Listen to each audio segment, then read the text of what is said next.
തീപിടിച്ചവരിലേക്ക് ഏവർക്കും ഒരിക്കൽ കൂടെ സ്വാഗതം. കഴിഞ്ഞ ആഴ്ചയിൽ നമ്മൾ ബ്രദർ തങ്കച്ചൻ ഇരിങ്ങാലക്കുട വെള്ളാങ്ങല്ലൂർ സ്വദേശി അദ്ദേഹത്തിൻ്റെ ജ്വലിക്കുന്ന ജീവിത അനുഭവങ്ങളുടെ ആദ്യ ഭാഗം നമ്മൾ കേട്ടു. ഇന്ന് അദ്ദേഹത്തിൻ്റെ ജീവിതത്തെ ദൈവം വഴി നടത്തിയ അനുഭവങ്ങളിലൂടെ നമ്മളെ ഒന്ന് കൂട്ടിക്കൊണ്ടു പോവുകയാണ്. കഴിഞ്ഞ എപ്പിസോഡിൽ നമ്മൾ കേട്ടത് തൻ്റെ കുഞ്ഞിന് മാരകമായ സോറിയാസിസ് ബാധിച്ച് സകലരാലും കൈവിടപ്പെട്ട് ഇനി വൈദ്യശാസ്ത്രത്തിന് യാതൊന്നും ചെയ്യാനില്ലാത്ത അവസ്ഥയിൽ ഒരു കൂട്ട ആത്മഹത്യയെക്കുറിച്ച് വരെ ചിന്തിച്ചു. കാരണം ആ വിധത്തിലേക്ക് ജീവിതം തകർന്നുപോയി. 10 പൈസ കയ്യിലെടുക്കാനില്ല, വീട്ടുവാടക കൊടുക്കാൻ നിർവാഹമില്ല, ഭക്ഷണം കഴിക്കാൻ പോലും നിർവാഹമില്ലാത്ത അവസ്ഥയിൽ ആത്മഹത്യയെക്കുറിച്ച് ചിന്തിക്കുമ്പോഴാണ് ഒരു പെൺകുട്ടി വന്ന് യേശുവിനെ പരിചയപ്പെടുത്തി കൊടുക്കുന്നതും ധ്യാനം കൂടാനായിട്ട് ആവശ്യപ്പെടുന്നതും. അങ്ങനെ ധ്യാനം കൂടി, ഒന്നിനു പുറകെ ഒന്നായിട്ട് 5 ധ്യാനങ്ങൾ. 5ാമത്തെ ധ്യാനത്തിൽ ഈശോ അത്ഭുതകരമായിട്ട് കുഞ്ഞിനെ സൗഖ്യപ്പെടുത്തി സോറിയാസിസിൽ നിന്ന് പരിപൂർണമായ സൗഖ്യം. അങ്ങനെ ജീവിതത്തിൻ്റെ ഒരു 2ാം ഘട്ടത്തിലേക്ക് ആ കുടുംബം കിടക്കുക. നമുക്ക് ആ അനുഭവങ്ങൾ നമുക്ക് ബ്രദർ തങ്കച്ചനിൽ നിന്ന് നേരിട്ട് കേൾക്കാം. ബ്രദറെ, അങ്ങയുടെ ജീവിതാനുഭവത്തിൻ്റെ 2ാം ഘട്ടം, അതായത് കുഞ്ഞിന് സൗഖ്യം കിട്ടി, വലിയ സന്തോഷമായി. വീണ്ടും നിങ്ങൾ ജീവിതത്തിലേക്ക് വരുന്നു, മടങ്ങി വരുന്നു. പിന്നെ ജീവിതമാണ്, യേശുവിലുള്ള ജീവിതമാണ്. അതിന്റെ തുടക്കവും പിന്നീടുള്ള യാത്രയും എങ്ങനെയായിരുന്നു? ഈ കുഞ്ഞിനെ സുഖപ്പെടുത്തി കഴിഞ്ഞ് ഞങ്ങൾ നാട്ടിലേക്ക് വന്നു. കടം മാറിയിട്ടില്ല, വീട്ടുവാടക കൊടുത്തിട്ടില്ല, ഭക്ഷണമില്ല കഴിക്കാൻ. ഡ്രസ്സെന്നൊക്കെ പറഞ്ഞാൽ ഇങ്ങനെ പിഞ്ചി പറഞ്ഞു എന്നൊക്കെ പറഞ്ഞ പോലെ തീരെ വീക്കായി. മുമ്പോട്ട് പോകാൻ മഴയില്ലാണ്ടാണ് ഞങ്ങൾ വീട്ടിലേക്ക് ചെല്ലുന്നത്. രോഗം സുഖപ്പെട്ടു. കുറച്ച് ദിവസം കഴിഞ്ഞപ്പോഴത്തേക്കും എനിക്കൊരു തോന്നല്, നമുക്കിത് ഒന്നും കൂടെ പ്രാർത്ഥിക്കാനായിട്ട് നീങ്ങാൻ, പ്രയർ ഗ്രൂപ്പിൽ പോകാൻ. അങ്ങനെ ഞങ്ങളുടെ അടുത്തൊരു പ്രയർ ഗ്രൂപ്പുണ്ട്. അത് ബഹുമാനപ്പെട്ട പനക്ലച്ചൻ്റെ ഒക്കെ ഒരു നിയന്ത്രണത്തിലുള്ള ഒരു ഗ്രൂപ്പാണ്, സിംഗിൾസിൻ്റെ ഗ്രൂപ്പാണ്. അപ്പോൾ ഞാൻ അങ്ങോട്ട് ചെല്ലുക. പ്രഭാഷകൻ 6:36 ഇങ്ങനെ പറയുന്നുണ്ടല്ലോ, ജ്ഞാനിയായ ഒരുവനെ കണ്ടെത്തിയാൽ അവനെ സന്ദർശിക്കാൻ വൈകരുത്, നിന്റെ കാലടികൾ അവൻ്റെ വാതിൽപ്പടി നിരന്തരം സ്പർശിക്കട്ടെ എന്നാണ്. അവനെ ശല്യം ചെയ്യണമെന്നല്ല, അവൻ്റെ വീട്ടിൽ പോകണമെന്നല്ല, കൃപയുള്ള ചില വ്യക്തികളുമായി ഒരു ബന്ധം നിനക്കുണ്ടാവണം. നിന്റെ നല്ല ഫെലോഷിപ്പ് ഉണ്ടാവണം. നിനക്ക് കിട്ടാത്തൊരു മെസ്സേജ്, നിനക്ക് മനസ്സിലാക്കാൻ കഴിയാത്ത ചില കാര്യങ്ങൾ, നിന്നേക്കാൾ ശ്രേഷ്ഠരായ മറ്റനേകരെ ഞാൻ പ്രയർ ഗ്രൂപ്പിൽ പോകാൻ തുടങ്ങി. പ്രയർ ഗ്രൂപ്പിൽ പോകല, ആ ഗ്രൂപ്പിലേക്ക് ഒന്ന് ജസ്റ്റ് ചെന്നു. എന്നിട്ട് ഞാൻ അവിടെയുള്ള സിസ്റ്ററിനോട് പറഞ്ഞു, ഒരു മർത്താൻറ്റി, ഷെർലി ആൻറ്റി എന്നൊക്കെ വിളിക്കുന്നത്. അപ്പോൾ അവർ കന്യാസ്ത്രീകളായിട്ടില്ല, സിംഗിൾസ് ആയിട്ട് നിൽക്കുകയാണ്. അപ്പം ഞാനിവിടെ ആവശ്യപ്പെട്ടു, സിസ്റ്ററെ ഒന്ന് പ്രാർത്ഥിക്കണേ, കൊച്ചിനെ കർത്താവ് സുഖപ്പെടുത്തി, പക്ഷെ എൻ്റെ ജീവിതമാർഗങ്ങളൊന്നും മുമ്പോട്ട് പോകുന്നില്ലല്ലോ, ഇനി എന്ത് ചെയ്യും എന്നാണ്. അപ്പോൾ ഈ കൊച്ചിനെ സുഖപ്പെട്ട ധ്യാനത്തിൽ ഒരു സംഭവം ഉണ്ടായി. എനിക്ക് കർത്താവ് ഒരു ഏലുക്കുട്ടി ചേച്ചിനെ കൂടെ തന്നു. കൗൺസിലറാണ്, ബഹുമാനപ്പെട്ട നായ്ക്കൻ പരമേശൻ്റെ, പനക്കലച്ചൻ്റെ, കൊച്ചു മാത്തിയച്ചൻ്റെ ഒക്കെ ടീമിൽ ശുശ്രൂഷിച്ചിട്ടുള്ള നല്ല ഗിഫ്റ്റഡ് ഒരു സഹോദരിയാണ്. ഭർത്താവ് സെബാസ്റ്റ്യൻ, അവരും നല്ല ശുശ്രൂഷകനാണ്, ഭാര്യ ഭർത്താക്കന്മാരെ ശുശ്രൂഷ ചെയ്യുന്നത്. ആ സിസ്റ്റർ ഈ കൊച്ചിനെ സുഖപ്പെടുത്തി ധ്യാനത്തിൽ കൗൺസിലിങ്ങിനായിട്ട് എനിക്ക് കിട്ടി. ഇപ്പോൾ സിസ്റ്ററുള്ള തന്നൊരു മെസ്സേജ് ഇങ്ങനെയാണ്, ഉൽപ്പത്തി 12:1-2-3, നീ നിന്റെ പിതൃഭവനത്തെയും ബന്ധുക്കളെയും താമസിച്ചിരുന്ന ദേശവും വിട്ട് ഞാൻ കാണിച്ചിരുന്ന നാട്ടിലേക്ക് നീ പോവുക, നിന്നെ അവിടെ വലിയ ജനതയാക്കും. അങ്ങനെയാണ് 1-2-3 വചനം. അതൊക്കെ എൻ്റെ ഉള്ളിൽ ഡെയിലി വായിച്ച് ധ്യാനിക്കാൻ പറഞ്ഞു. അത് ഞാൻ പ്രാർത്ഥിക്കുന്നുണ്ടായിരുന്നു എല്ലാ ദിവസവും. എന്തിനാ വചനം തന്നെന്ന് എനിക്കറിയത്തില്ല. അപ്പം ഞാൻ ഈ സിസ്റ്റർ പോയി കണ്ടിട്ട് പറഞ്ഞു, സിസ്റ്ററെ ഒന്ന് പ്രാർത്ഥിക്കണേ, ജീവിതം എങ്ങനെയാണ്, സുഖപ്പെടുത്തി പക്ഷേ ജീവിതമാർഗ്ഗമില്ല, മുമ്പോട്ട് പോകാൻ പറ്റുന്നില്ല, പ്രാർത്ഥിക്കണേ. അവർ വന്ന് മുട്ടുമെന്ന് പ്രാർത്ഥിച്ചു പറഞ്ഞു, നിനക്ക് കർത്താവ് ഉടനെ ഒരു സ്ഥലം തരാൻ പോവുകയാണ്. 3 അടയാളം പറഞ്ഞു. ഒക്കെ പറഞ്ഞ് തീരുമെന്ന് എനിക്കറിയത്തില്ല, അങ്ങ് വിട്ടാക്കാം അല്ലേ. 3 അടയാളം പറഞ്ഞു. ഈ 3 അടയാളമുള്ള സ്ഥലത്തേക്ക് നിന്നെ കർത്താവ് അയക്കാൻ പോവാ. അങ്ങനെ 3 അടയാളമുള്ള സ്ഥലം ഇല്ല, ഞാൻ എന്നോട് അന്വേഷിക്കും. ഞാൻ പറഞ്ഞു, എവിടെയാണ് സിസ്റ്റർ എന്ന് ചോദിക്കുക, എളുപ്പമുണ്ടല്ലോ. അവർ നിന്നോട് അന്വേഷിക്കാൻ ഈശോ പറഞ്ഞു. ഞാൻ നോക്കി കഴിഞ്ഞപ്പോഴത്തേക്കും ധ്യാനാനുഭവം ഇല്ലാത്തതുകൊണ്ട് പറഞ്ഞാൽ ശരിയാവില്ല. അപ്പം വിചാരിക്കും തങ്കച്ചന് എന്തോ കുഴപ്പമുണ്ട്, കർത്താവ് ഇങ്ങനെയൊക്കെ പറയുന്നവർക്ക് അറിയത്തില്ല. ഞാൻ ധ്യാനാനുഭവമുള്ള ഒരാളെ നോക്കുന്നു. അങ്ങനെ ഒരു ചായക്കടയിൽ വെച്ച് ഒരു തങ്കച്ചൻ പീറ്റർ, പുള്ളി ഒത്തിരി ധ്യാനങ്ങൾ കൂട്ടുള്ള മനുഷ്യനാണ്, ഒരു വീഡിയോഗ്രാഫറാണ്. അപ്പോൾ ഒരു വെള്ളച്ചാട്ടം, പാറക്കോറി, അങ്ങനെയൊക്കെയാണ് ഈ സിമ്പൽ വരുന്നത്. അപ്പൊ ഞാൻ അദ്ദേഹത്തോട് ചോദിച്ചു, തങ്കച്ചന്തിന്റെ ക്യാമറ കണ്ണുകളിൽ ഇങ്ങനെ വല്ലതും ഉടക്കിയിട്ടുണ്ടോ? ഇതാണ് അടയാളം, ഇതാണ് മെസ്സേജ്, സ്ഥലം പറയുന്നില്ല. അവനിങ്ങനെ കാക്ക നോക്കുന്നുള്ളൂ, അവനിങ്ങനെ നോക്കുള്ളൂ, ഇങ്ങനെ ആലോചിക്കുന്നത്. തങ്ങഞ്ഞടാ, ഇങ്ങനൊരു സ്ഥലം എൻ്റെ കണ്ണുകളിൽ ഉടക്കിയിട്ടുണ്ട്, എൻ്റെ അളിയൻ്റെ സ്ഥലമാണ്, തൃക്കളത്തൂർ എന്ന് പറഞ്ഞ സ്ഥലം ആ സഹോദരൻ കാണിച്ചു തന്നു. ഞങ്ങൾ തൃക്കളത്തൂർ ചെന്നു. താമസിക്കേണ്ട വീട് കർത്താവ് മെസ്സേജ് തന്നിരുന്നു. പിന്നെ അടയാളമുള്ള വീട് അത് കണ്ടുപിടിച്ചു, അവിടെ താമസമായി. ഒരു 2 വാടക 2 വർഷം കൊണ്ട് പകുതി കടം. എനിക്കറിയില്ല brother. അതെങ്ങനെ വിട്ടി? ഈ ബിസിനസ് തന്നെ കർത്താവ് ഡെവലപ്പ് ചെയ്തു. ഞാൻ ഈ കരിയോയിൽ എടുത്ത് മറിച്ചു വെക്കുന്ന പരിപാടി 9 വർഷം ഞാൻ ചെയ്ത് പരാജയപ്പെട്ട അത് ബിസിനസ് കർത്താവ് ഏറ്റെടുത്തു. ഞാൻ കർത്താവിന് കൊടുത്തു. കർത്താവിനോട് പറഞ്ഞ, കർത്താവെ എൻ്റെ ജീവിതത്തോണിയുടെ അമരക്കാരനായി ഞാൻ നിന്നെ വെക്കുക. ഇതുവരെ ഞാൻ തുഴഞ്ഞു എത്തിയില്ല, നീ തുഴയുക, ഞാൻ ഇരിക്കാം. അങ്ങനെ ഈ ബിസിനസ്സും എൻ്റെ ജീവിതവും എല്ലാം കർത്താവിൻ്റെ കാര്യങ്ങളിൽ കർത്താവ് പറയുന്ന പോലെ ചെയ്യാം, കർത്താവ് പറഞ്ഞ് അനുസരിക്കാം. ആ തീരുമാനത്തിലേക്ക് എത്തി. അങ്ങനെ ഈ തൃക്കളത്തൂർ വെച്ച് ഒരു 2 ലക്ഷം രൂപയുടെ കടം പെട്ടെന്ന് ഈ ബിസിനസ്സിനെ വളർത്തി. എനിക്കറിയില്ല എവിടുന്നൊക്കെയോ തൂത്ത് വാരിക്കൊണ്ട് നമ്മൾ ചൂലുകൊണ്ട് അടിച്ചു വാരി കൂട്ടില്ലേ എന്ന് പറഞ്ഞ പോലെ എവിടുന്നൊക്കെയോ ബിസിനസ് വന്ന് കൂടിയിട്ട് ഒരു 2 വർഷം കൊണ്ട് ഈ 2 ലക്ഷം രൂപയുടെ കടവും കൂടി വീട്ടി. അപ്പം ഞാൻ നാട്ടുകാരോട് പറഞ്ഞിരുന്നു, ഞാൻ നാട് വിട്ടു പോവാണ് കേട്ടോ, ഒരു ഗതിയില്ല, ഉണ്ടായെങ്കിൽ ഞാൻ തിരിച്ചുകൊണ്ട് തരാൻ നാട്ടുകാരോട് പറഞ്ഞിരുന്നത്. അവർക്കെല്ലാം 2 വർഷം കൊണ്ട് പകുതി കടങ്ങൾ തിരിച്ചു കൊടുത്തു. ബാക്കിയുള്ളവരോട് പറഞ്ഞു, ഈശോ ബാക്കി തന്നാൽ അതും തരാം. വീണ്ടും ഞാൻ തിരിച്ച് നാട്ടിലേക്ക് വന്നു. ഈ തൃക്കളത്തൂരിൽ നിന്ന് 2 വർഷം ഈശോ പറഞ്ഞു, വീട് മാറുക, സ്ഥലം മാറുക, ചൂണ്ടി എന്ന ഗ്രാമത്തിലേക്ക് പോവുക. അതിനുപോൽബലമായി പറഞ്ഞ കാര്യങ്ങളൊന്നും എനിക്ക് പറയാൻ പറ്റുന്നില്ല ബ്രദറെ, അത്ര വലിയ കാര്യങ്ങളാണ്. ചൂണ്ടിയിൽ ചെന്നു. ഈശോ പറഞ്ഞ കറക്റ്റ് സമയത്ത് ചൂണ്ടിയിൽ എന്നെ എത്തിച്ചു. ഭയങ്കര അത്ഭുതങ്ങളിലൂടെയാണ്. അതായത് അബ്രഹാമിനോട് ദൈവം കൃത്യമായ ഒരു അഡ്രസ് ഒന്നും പറഞ്ഞു കൊടുക്കാതെ വിട്ടപ്പോൾ പല സ്ഥലങ്ങളിൽ മാറി മാറി മാറി കൂടാരം അടിച്ചതുപോലെ അവിടെ ചെണ്ടടിക്കുക, മാറി മാറി വാടകയ്ക്ക് താമസിച്ചുകൊണ്ടിരിക്കുക. രണ്ടാമത് ചൂണ്ടിലെത്തി. ചൂണ്ടിയിൽ ഈശോ കാണിച്ചെന്ന വീട്ടിൽ താമസിച്ചു 1.5 വർഷം. 1.5 വർഷം കൊണ്ട് കംപ്ലീറ്റ് കടം. അണാ പൈസ എന്ന് ഞാൻ പറയും, ഞങ്ങളുടെ നാടൻ ഭാഷയാണ്. അണാ പൈസ കടം തീർന്നു, ഒറ്റ പൈസ കടമില്ല. അപ്പോൾ ഈശോ പറഞ്ഞു, മിക്ക 2:10 പറഞ്ഞു, ഇവിടം വിശ്രമയോഗ്യമായ സ്ഥലമല്ല, ഇവിടം വിട്ട് പോയിക്കൊള്ളുക, ഇവിടെ നിന്നാൽ നീ സമൂലം നശിക്കുന്ന. ഏതാ ഈശോ തെരഞ്ഞെടുത്ത വീട്ടിലുള്ള കാലാവധി കഴിഞ്ഞു, എനിക്ക് മാറിയേ പറ്റുള്ളൂ. കടം മാറിയപ്പോൾ വീട് മാറിയേ പറ്റുള്ളൂ, മാറാൻ പറഞ്ഞു. അപ്പൊ ഞാൻ കടമറ്റത്ത് പോയി ഒരു വീട് വാടകയ്ക്ക് എടുത്തു. ആ പ്രദേശത്തൊന്നും വീട് ഒഴിവില്ല, അതുകൊണ്ട് ഞാൻ പോയി കടമറ്റത്ത് ഒരു വീട് വാടകയ്ക്ക് എടുത്തു. എന്നിട്ട് മെസ്സേജിന് വിളിച്ചു. ഞാൻ പറഞ്ഞു, സിസ്റ്ററെ, കർത്താവ് പറഞ്ഞ പോലെ, ഒരു ഏലിക്കുട്ടി ചേച്ചി തന്നെയാണ് മെസ്സേജ് തന്നെ, കർത്താവ് പറഞ്ഞ പോലെ ഞാൻ വീട് ശരിയാക്കി ഞാൻ താമസിക്കാൻ പോവാണ്, ഈശോയുടെ ആലോചന ചോദിക്കാൻ പറഞ്ഞു. അവരൊന്ന് ശ്രദ്ധിച്ച് പ്രാർത്ഥിച്ചിട്ട് പറഞ്ഞു, ഇപ്പോൾ എവിടെ താമസിക്കുന്നത്? ഞാൻ പറഞ്ഞു, ചൂണ്ടിയിൽ. നിന്റെ ബിസിനസിന്റെ മെറ്റീരിയൽസ് ഒക്കെ എവിടെ വെച്ചിരിക്കുന്നത്? ഞാൻ പറഞ്ഞു, തൊട്ടടുത്ത് ഒരു ലോറി ഷെഡിലേക്ക് അത് മാറ്റി വെച്ചിട്ടുണ്ട്. ഇപ്പൊ എടുത്ത വീട് എവിടെയാ? കടമറ്റം. തമ്മിൽ എത്ര ഡിസ്റ്റൻസ്? 6 കിലോമീറ്റർ. അപ്പം മറുപടി ഒന്നും, നിനക്ക് കർത്താവ് അവിടെയല്ല വീട് തരാൻ പോണേ, നിന്റെ ബിസിനസിന്റെ മെറ്റീരിയൽസ് സൂക്ഷിച്ചിരിക്കുന്നതിന്റെ തൊട്ടടുത്ത് നിനക്ക് വേണ്ടി കർത്താവ് ഒരു വീട് റെഡിയാക്കിക്കൊണ്ടിരിക്കുക, നീ ഈ പഴയ വീട്ടിൽ താമസമുണ്ട്, അത് അന്വേഷിക്കും. ഞാൻ പറഞ്ഞു, ഇടയ്ക്കൊരു കാര്യം ചോദിക്കട്ടെ, ഈ മെസ്സേജുകളുടെ വിശ്വാസ്യത എത്രമാത്രം ഉണ്ട്? കാരണം പലരുടെയും അനുഭവങ്ങൾ കേട്ടിട്ടുണ്ട്, ഈ മെസ്സേജുകളുടെ പുറകെ പോയി ജീവിതം കുട്ടിച്ചോറാക്കിയ ഒരുപാട് പേരെ കുറിച്ച് കേട്ടിട്ടുണ്ട്. അപ്പം ബ്രദർ ഇങ്ങനെ ഈ കൃത്യമായിട്ട് ഇങ്ങനെ മെസ്സേജ് കേട്ട് അതിനെ മാത്രം ഫോളോ ചെയ്ത് അത് കൃത്യമായിരുന്നു ജീവിതത്തിൽ. അതായത് പോട്ടെ ആശ്രമത്തിൽ വെച്ച് ഞാൻ ഈ സഹോദരി കാണുമ്പോൾ എനിക്ക് അങ്ങനെ ആകെപ്പാട് ഒരു സന്തോഷമൊന്നുമില്ല. ഒരു പാവപ്പെട്ട ചേച്ചി ഇരിക്കുന്നു. അപ്പൊ എനിക്ക് എന്റെ വിചാരം വെച്ചാൽ നല്ല ഗ്ലൈസിംഗ് ഉള്ള മുഖവും ഗാംഭീര്യമുള്ള ഇതൊക്കെ ആളാന്ന് വിചാരിച്ചേ. അപ്പൊ ഞാനൊരു ബ്രദറിനെ ചൂണ്ടിട്ട് പറഞ്ഞു, ഞാൻ കൗൺസിലിങ്ങിന് അങ്ങോട്ട് പോകണമെന്ന് പറഞ്ഞു. പറഞ്ഞു എന്നെ വിളിച്ചു വിട്ട ആള് പറഞ്ഞു, എന്റെ പൊന്നു ബ്രദറെ, നിങ്ങൾ ഒത്തിരി പ്രശ്നമായിട്ട് വന്നിരിക്കില്ല, കൊച്ചിനെ തന്നെ ഞങ്ങൾ കണ്ടു, ആ ചേച്ചിക്ക് കൂടുതൽ ഗിഫ്റ്റ് ഉണ്ട്, അങ്ങോട്ട് പൊക്കോട്ടോ. അപ്പൊ ഞാൻ ആ ചേച്ചിനെ കണ്ടു. ബ്രദറെ, 5 വയസ്സ് തൊട്ട് 36 വയസ്സ് വരെയുള്ള എന്റെ ജീവിതത്തിലെ മുഴുവൻ കാര്യങ്ങളും ഈശോ ആദ്യം കണ്ട ചേച്ചിയിലൂടെ. ഒന്നും മാറ്റാനില്ല ബ്രദർ, ഒന്നും കളയാനില്ല. അങ്ങനെയൊക്കെയുള്ള പരിശുദ്ധാത്മാവിന്റെ കൃപ അവരുള്ള വ്യക്തികളൊക്കെ ആ കാലഘട്ടത്തിൽ ധാരാളമായിട്ട് അവരിപ്പോഴും അതെ. അങ്ങനെ അവിടുന്ന് വന്നിട്ട് ചൂണ്ടി പോയി താമസിച്ചു. പിന്നീട് കടമറ്റത്ത് വന്നു. കടമറ്റത്ത് സമ്മതിച്ചില്ല ഈശോ, കടമറ്റത്ത് വന്നില്ല. ഈശോ പറഞ്ഞു, ഇപ്പൊ താമസിച്ച ചൂണ്ടിയിൽ തന്നെ വേറൊരു വീട് അടയാളം പറഞ്ഞു. 2ആയിട്ടിരിക്കുന്ന വീട്, 2 പേർ വാടകയ്ക്ക് നോക്കുന്ന വീട്, റോഡിൽ നിന്നാ കാണാവുന്ന വീട്, റോഡിൽ നിന്ന് ചായഞ്ഞിറങ്ങി ചെല്ലുന്ന ഈ വീടിന്റെ മുറ്റത്തേക്ക്. ഈ വീടാണ് നിനക്ക് കർത്താവിന് തരാൻ പോകുന്നേ ഉള്ളൂ. അത് നീ പഴയ വീട്ടിൽ താമസിച്ചുകൊണ്ട് വീണ്ടും അന്വേഷിക്കുക. അങ്ങനെ ഞങ്ങൾ അന്വേഷിച്ചു.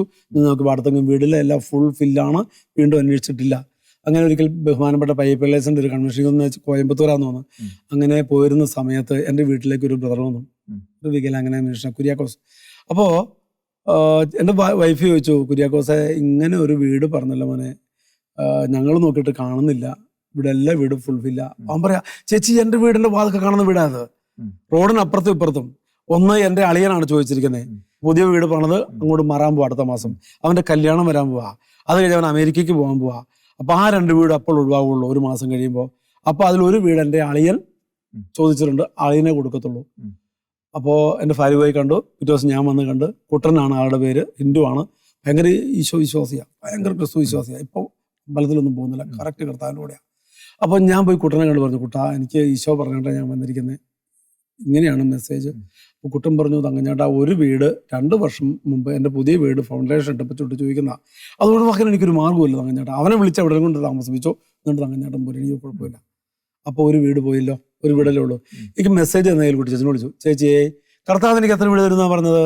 എനിക്ക് 2 വീട്. ഞാൻ പറഞ്ഞ എൻ്റെ ഹൗസ് ഓണർ അത് കൊടുത്തുപോയി ഒരെണ്ണം. അപ്പോൾ എന്നോട് ചോദിക്കുകയാണ്, ഇനിയാണ് പ്രസക്തമായ ഭാഗം. ആ സഹോദരനോട് ചോദിക്കാം, നിനക്ക് വീട് തരാമെന്ന് പറഞ്ഞത് കർത്താവാണോ അതോ ഹൗസ് ഓണർ ആണോ? ഞാൻ പറഞ്ഞത് കർത്താവ്. എങ്കിൽ ഈ 2 വീടും നിനക്കുള്ളതാണെന്ന് ഈശോ പറയുന്നത്.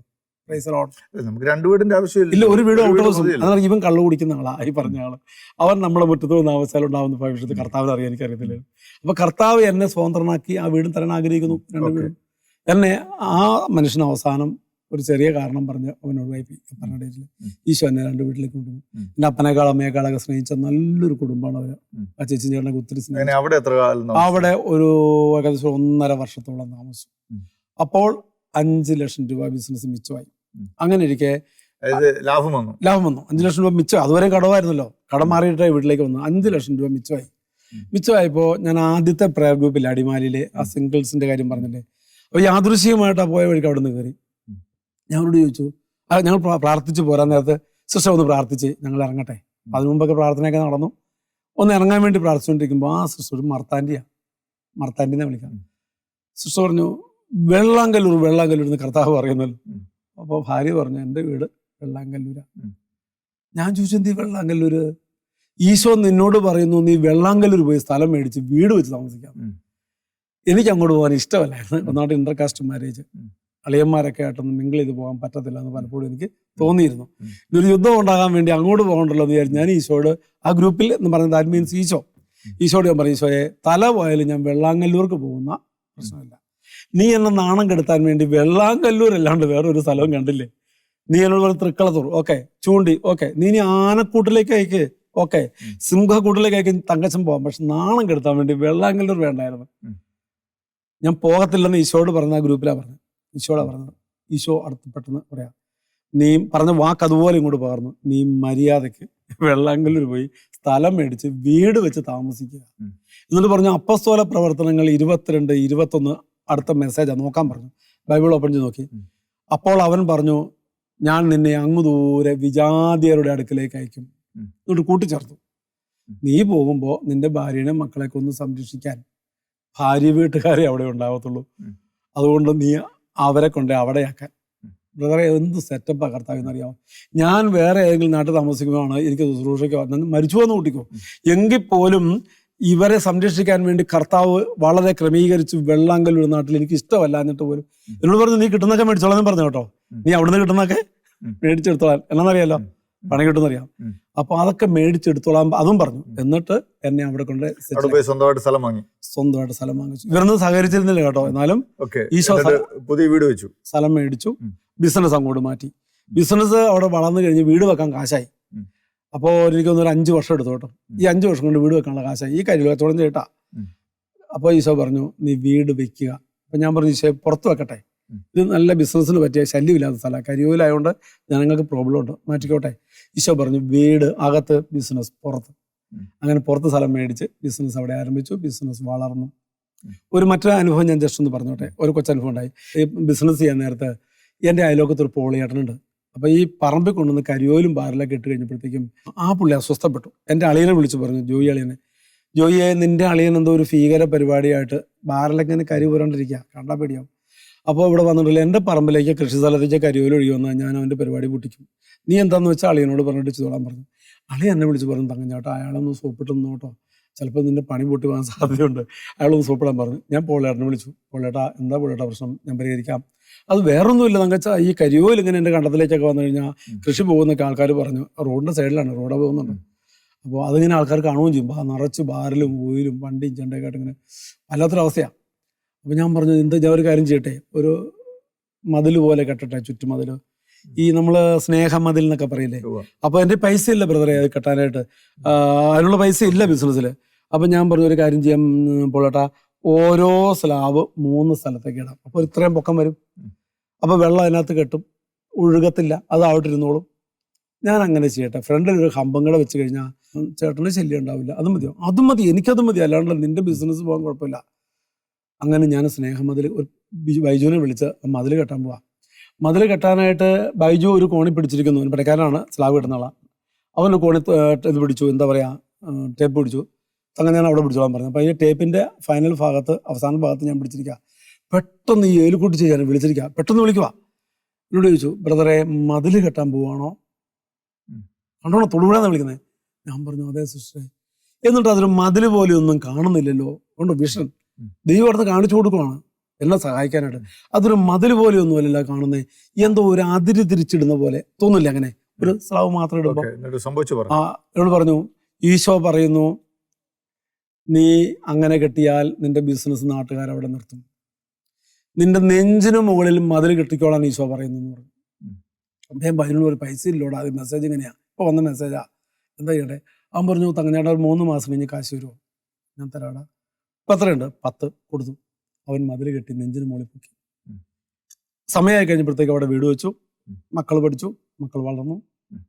വളരെ പ്രധാനപ്പെട്ട ഒരു കാര്യത്തിലേക്ക് നമുക്ക് കിടക്കേണ്ടതുണ്ട്. ഈ 5 വയസ്സിലാണല്ലോ അങ്ങയുടെ കുഞ്ഞിന് പൂർണ്ണ സൗഖ്യം കിട്ടിയത്. പിന്നീട് ഈ കുഞ്ഞ് 28ാമത്തെ വയസ്സിൽ, അതായത് കഴിഞ്ഞ വർഷം മരിച്ചു എന്ന് പറയുന്നു. കുഞ്ഞൊരു രോഗിയായിട്ട് തന്നെയാണോ ഈ ബാക്കിയുള്ള കാലഘട്ടം 28 വയസ്സ് വരെ ജീവിച്ചത്? ഇല്ല, അവന് കുറച്ച് കാലത്തേക്ക്, വർഷങ്ങളോളം, 19 വർഷത്തോളം, അതായത് സൗഖ്യം കിട്ടി 15 വർഷത്തോളം അവന് കുഴപ്പം ഉണ്ടായിരുന്നില്ല. ഇടയ്ക്ക് ആന്തരികമായിട്ട് ചില കുഴപ്പങ്ങളെ കണ്ടു. ട്രീറ്റ്മെന്റിന് വിധേയനായി. അവന്റെ വിദ്യാഭ്യാസമൊക്കെ, അവൻ SLC പാസ്സായി, ഒരു കമ്പ്യൂട്ടർ കോഴ്സൊക്കെ പാസ്സായിരുന്നു. നല്ല ബ്രൈറ്റ് ആയിരുന്നു, പഠനത്തിനൊന്നും കുഴപ്പമൊന്നുമില്ല, നല്ല സൂപ്പർ ബ്രൈറ്റ് ആയിരുന്നു. അവന് കമ്പ്യൂട്ടറിലൊക്കെ വിദഗ്ധനായിരുന്നു പറയാം. അവൻ മരിച്ചു കഴിഞ്ഞു അവന് പുറമേ നിന്നുള്ള സാധനങ്ങളൊക്കെ ഫ്ലിപ്കാർട്ട് അങ്ങനെയൊക്കെയുള്ള ആമസോൺ അതിലൊക്കെ വരുത്തി അവൻ കൊടുത്തുകൊണ്ടിരുന്നു. അവന് കാശും സമ്പാദിച്ചിരുന്നു. അവൻ മിടുക്കൻ കുട്ടിയായിരുന്നു. അവന്റെ വിദ്യാഭ്യാസമുള്ള കൂട്ടുകാർ പോലും. ആരോഗ്യം വളരെ ഒരു ലെവലായിട്ട് പോയിരുന്നു. ഒരു വലിയ ആരോഗ്യത്തിന് ഒരു ഡെവലപ്മെന്റ് ഒന്നും കണ്ടില്ല. കാരണം കർത്താവ് പിന്നീട് 28ാമത്തെ വയസ്സിൽ മരിക്കാൻ തക്ക വിധമുള്ള രോഗാവസ്ഥ എന്തായിരുന്നു? അവന്റെ കരള്, പാൻക്രിയാസിസിലെ കുറച്ച് അസ്വസ്ഥതകള്, അത് ഡെവലപ്പ് ചെയ്തു. പിന്നെ അതോടുകൂടി അവന് ഒരവസ്ഥ വീക്കായി. അതിനു മുമ്പ് ഈശോ പറഞ്ഞിരുന്നു വെച്ചാല്, ഈ കൊച്ചിന്റെ രോഗശാന്തിയുടെ സമയത്ത് കർത്താവ് തന്ന മെസ്സേജ് ഹെസക്കിയായുടെ രോഗശാന്തി എന്നും പറഞ്ഞ് യേശയ്യ 38 ഭാഗം ഉണ്ടല്ലോ. ഹെസക്കിയ മരിക്കാറായി, 15 വർഷം കൂടി അവന്റെ ആയുസ് നീട്ടിക്കൊടുത്തു. ഇതാണ് അന്ന് കിട്ടിയ സന്ദേശമാണത്. എന്നിട്ടും 15, 4, 19, 4 വർഷം പുറകില് 19, ഒരു 9 വർഷം കൂടി കർത്താവ് ആയുസ് അവന് നീട്ടിക്കൊടുത്തു. നമുക്കറിയാൻ പറ്റും, ലാസർ മരിച്ചു, ഈശോ ഉയർപ്പിച്ചു. ലാസർ വീണ്ടും മരിച്ചു. ഈ രണ്ടാമത് ഈ കുഞ്ഞ് മരിക്കുമ്പോൾ, അതായത് 5 വയസ്സിൽ, അതിന് മുമ്പേ മരിക്കേണ്ടതായിരുന്നു, ഈശോ അത്ഭുതകരമായിട്ട് അവനെ സൗഖ്യപ്പെടുത്തി.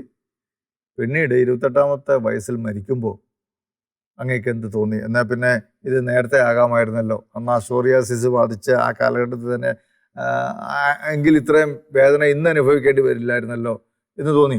ഇല്ല, എനിക്ക് അങ്ങനെ തോന്നിയില്ല. കാരണം സർവശക്തനായ ദൈവമാണ് നമ്മുടെ മേൽ തീരുമാനമെടുക്കുന്നത്.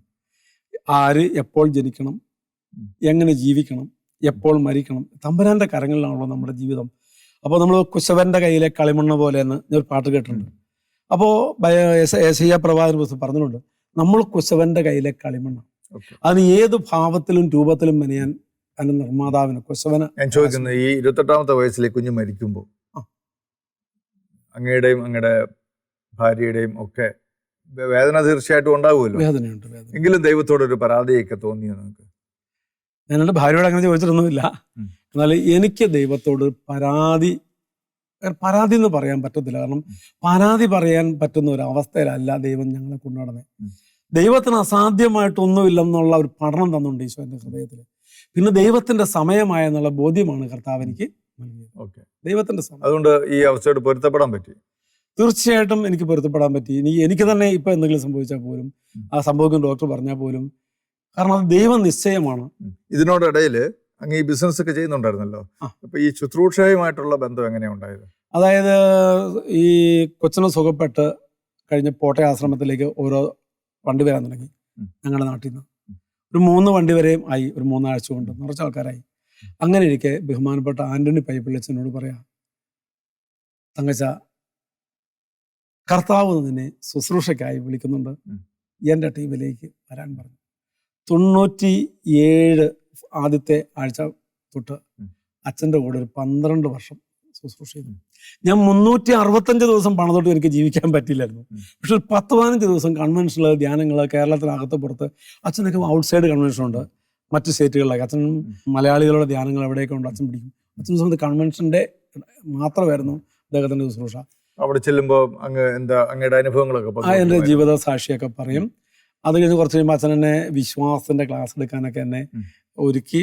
അച്ഛനിലൂടെ ഒത്തിരി അനുഗ്രഹങ്ങൾ എനിക്ക് വന്നു.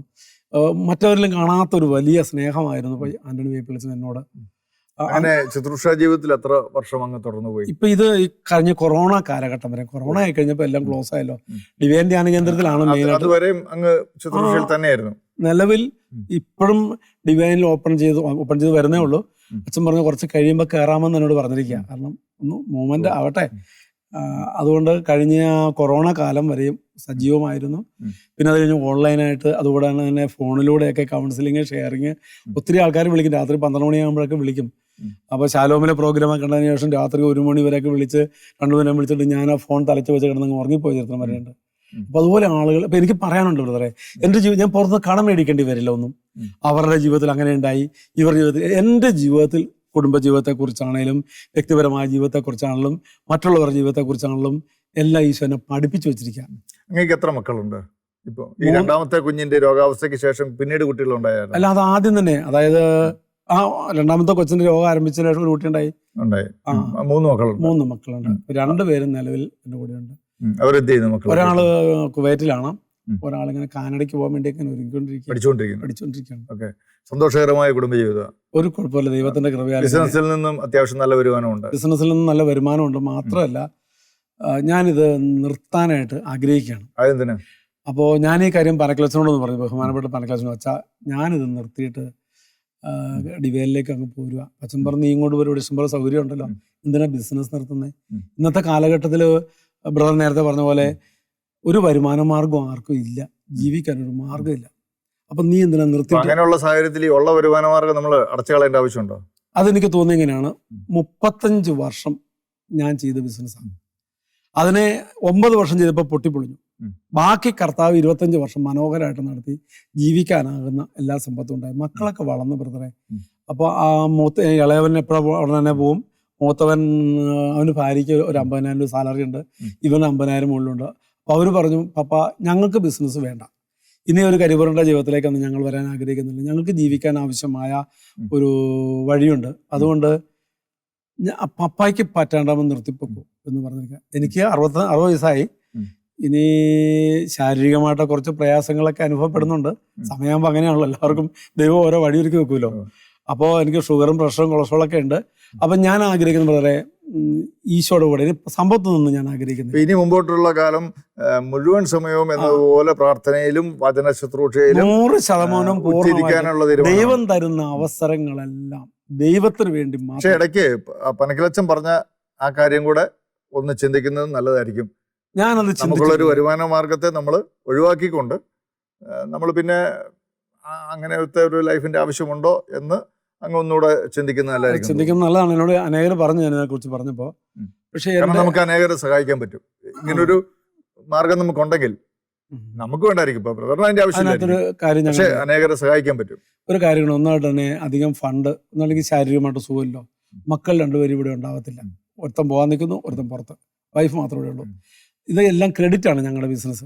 അപ്പോൾ നമ്മളെ ഉള്ള ചില്ലറ 10 രൂപ ഉള്ളെന്ന് കൂട്ടിക്കോ, ഈ 10 രൂപ 10 പേർക്ക് വീതം വെച്ചിട്ട് നമുക്ക് നാളെ ഒരു വിഷമോ വേദനയൊക്കെ വന്നു കഴിഞ്ഞാൽ ഇതൊരിക്കലും റീകളക്ട് ചെയ്യാനായിട്ട് സാധിക്കത്തില്ല.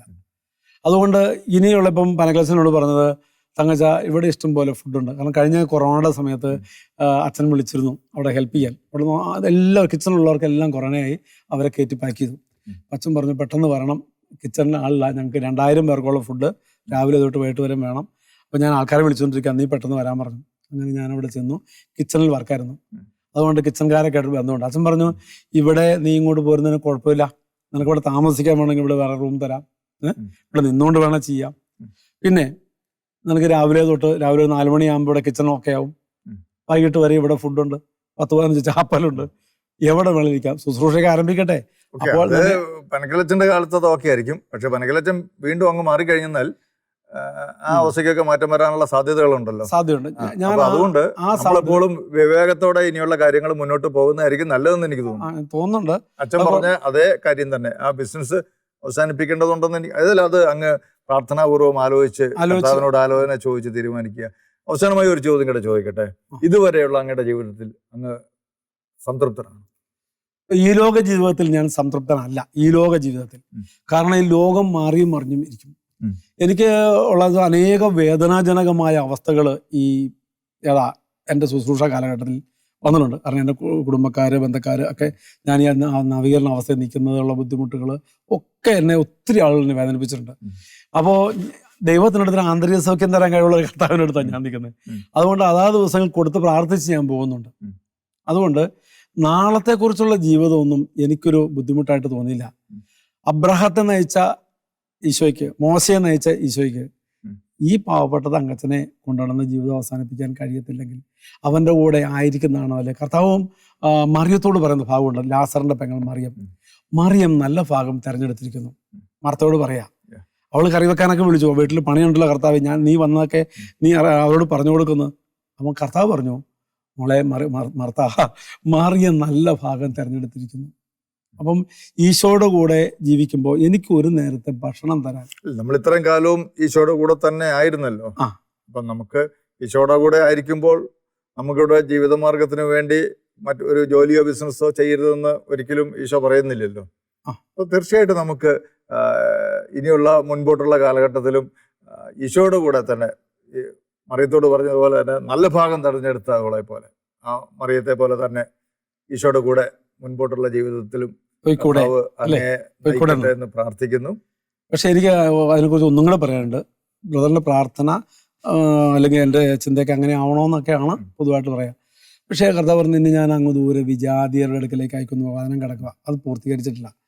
അപ്പോൾ എനിക്കറിയില്ല സംഭവിക്കുന്നത്. നമ്മുടെ ജീവിതം പോലെയൊക്കെ അതൊക്കെ സംഭവിക്കുന്നത്. അത് നമുക്ക് കർത്താവിന്റെ തീരുമാനത്തിന് വിടാം.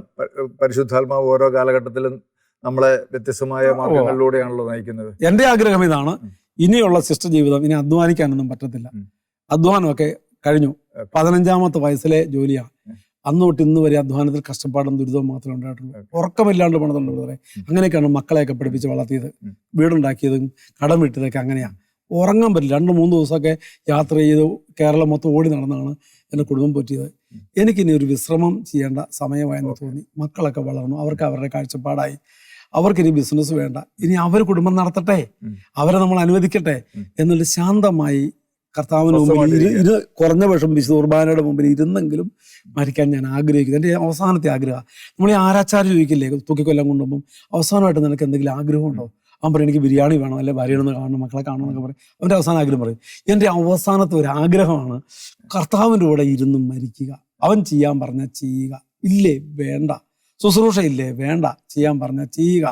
അങ്ങനെ കുർബാനയുടെ മുമ്പിലിരുന്ന് കുർബാന എന്നും സ്വീകരിച്ച് ഇപ്പൊ എനിക്ക് പറ്റുന്നില്ല എൻ്റെ ഓട്ടത്തിൽ. അങ്ങയുടെ ആഗ്രഹം പോലെ തന്നെ അങ്ങേക്ക് സാധ്യമാക്കട്ടെ എന്ന് നമുക്ക് പ്രാർത്ഥിക്കാം. ബ്രദർ തങ്കച്ചൻ തൻ്റെ ജീവിതാനുഭവങ്ങൾ കഴിഞ്ഞ 2 എപ്പിസോഡിലൂടെ നമ്മളോട് സംസാരിക്കുക. എത്ര വലിയ തീക്ഷ്ണമായ അനുഭവങ്ങളിലൂടെയാണ് കർത്താവ് അദ്ദേഹത്തെ നടത്തിക്കൊണ്ടുപോയത്. തൻ്റെ കുഞ്ഞിൻ്റെ മാരകമായ രോഗാവസ്ഥയിൽ നിന്ന് അത്ഭുതകരമായി സൗഖ്യം കൊടുത്ത് പിന്നീട് അദ്ദേഹം വിശ്വാസ ജീവിതത്തിൽ കർത്താവിനോടുള്ള ബന്ധത്തിൽ, ശുശ്രൂഷയോടുള്ള ബന്ധത്തിൽ, കൂട്ടായ്മയോടുള്ള ബന്ധത്തിൽ അങ്ങനെ മുന്നോട്ട് പോയി ദൈവം വഴി നടത്തിയ 10-25 വർഷങ്ങൾ. ഒടുവിൽ 28 വയസ്സായപ്പോൾ ഈ കുഞ്ഞിനെ നഷ്ടപ്പെടുന്നു, ആ കുഞ്ഞ് മരണപ്പെടുന്നു. ആ സമയത്തും നിർനിമേഷനായി, മാനസികമായ വേദനയുണ്ട് എങ്കിൽ പോലും അതിനെല്ലാം ഉൾക്കൊണ്ടുകൊണ്ട് അവസാന ശ്വാസം വരെയും എൻ്റെ കർത്താവിൻ്റെ കൂടെ ജീവിക്കണമെന്നുള്ള ആ ഒരു വലിയ പ്രത്യാശയോടെ മുന്നോട്ട് പോകുന്ന തങ്കച്ചൻ ബ്രദറിൻ്റെ ജീവിതം നമുക്കൊക്കെ വലിയ പ്രത്യാശ പകരുന്നതാണ്. ഏത് തകർച്ചയുടെ അവസ്ഥയിൽ നിന്നും രോഗപീഠകളിൽ നിന്നുമൊക്കെ നമുക്ക് വിടുതലും സൗഖ്യവും നൽകാൻ കർത്താവ് മതിയായവനാണ്. ആ ദൈവം അവസാനം വരെ നമ്മളെ പരിപാലിക്കും. നമ്മൾ കർത്താവിനോട് കൂടെ ചേർന്ന് നിൽക്കുക എന്നുള്ള ഒരൊറ്റ കാര്യം മാത്രം ചെയ്യുക. ദൈവം ജീവിതത്തിൻ്റെ സമസ്ത മേഖലകളെയും അനുഗ്രഹിച്ച് ഉയർത്തുവാൻ മതിയായവനാണ് ആ കർത്താവ്. നിങ്ങളെല്ലാവരെയും അനുഗ്രഹിക്കട്ടെ. ഈ സാക്ഷ്യം കഴിഞ്ഞ 2 എപ്പിസോഡിലായി കേട്ടുകൊണ്ടിരുന്ന എല്ലാവർക്കും വേണ്ടി പ്രാർത്ഥിക്കുന്നു. കർത്താവ് എല്ലാവരെയും ധാരാളമായി അനുഗ്രഹിക്കട്ടെ.